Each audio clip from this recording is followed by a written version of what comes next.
গীতার কিছু মূল্যবান উক্তি। ১. চেষ্টা করুন যে দুরকম কথা বলা মানুষের সাথে গভীর সম্পর্ক না রাখতে, কারণ এরা কোনো কারণে ক্ষিপ্ত হলে সরাসরি আপনার সম্মানে আঘাত করে। ২. নিজের শব্দকে সুন্দর রাখুন, কারণ মানুষ চলে যায় কিন্তু তার দ্বারা বলা শব্দ সারা জীবন মনে গেঁথে যায়। ৩. সংঘর্ষ পিতার থেকে আর সংস্কার মায়ের থেকে শিখে নিন, কারণ বাকি সব কিছু শেখানোর জন্য গোটা দুনিয়া পড়ে আছে। ৪. ক্ষতি যদি হয় তাহলে ভবিষ্যতে অবশ্যই লাভ হবে, ঠকতে যদি হয় তাহলে ভবিষ্যতে তার হিসাবও হবে। ৫. ভগবান জানেন যে আপনি কোনো কিছু পাওয়ার জন্য কতটা ধৈর্য রেখেছিলেন। বিশ্বাস রাখুন, আপনার ধৈর্যের প্রতিটি সময়ের মূল্য আপনি পাবেন।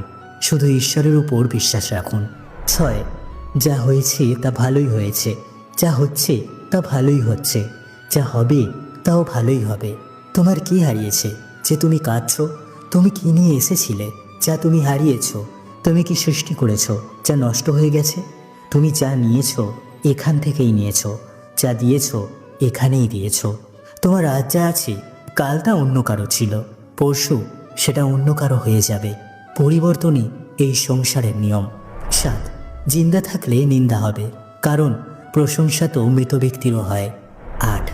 যদি কোনো বাচ্চাকে উপহার না দেওয়া হয় তাহলে সে কিছুক্ষণ কাঁদবে, কিন্তু যদি সংস্কার না দেওয়া হয় তাহলে সারা জীবন কাঁদবে। ৯. অহংকার একটা ভ্রম, যেটা আমাদেরকে এই বিশ্বাস করায় যে আমরা সঠিক, কিন্তু পরে এই অহংকারই আমাদের ধ্বংসের কারণ হয়ে দাঁড়ায়। ১০. যতই শিক্ষা গ্রহণ করুক, যতই ডিগ্রি অর্জন করুক, কিন্তু প্রকৃত শিক্ষাটা মানুষ জীবনে ঠকেই অর্জন করে। ১১. সময়, সম্মান আর বিশ্বাস, এই তিনটি এমন এক জিনিস যা একবার হারালে দ্বিতীয়বার ফিরে পাওয়া যায় না। ১২. সময় যখন বিচার করে তখন সাক্ষ্য প্রমাণের প্রয়োজন পড়ে না।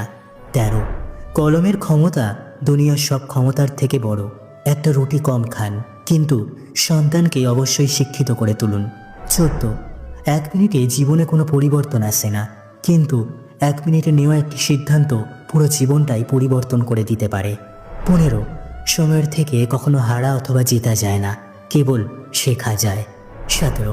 জীবনকে কাটান খোলা আকাশের মতো মুক্ত করে, কারণ গুছিয়ে রাখা যে কোনো জিনিসকে সঠিক সময়ে পাওয়া যায় না। ১৮. কথায় আছে, একজন নারীর বয়স এবং একজন পুরুষের বেতন কত তা কখনোই জিজ্ঞাসা করা উচিত নয়। তার সব থেকে বড় কারণ হলো যে একজন নারী কখনোই নিজের জন্য বাঁচে না এবং একজন পুরুষ কখনোই নিজের জন্য রোজগার করে না। ১৯. আমরা যা পেয়েছি তা আমাদের ভাগ্যের থেকেও বেশি পেয়েছি। আজ আপনার পায়ে যদি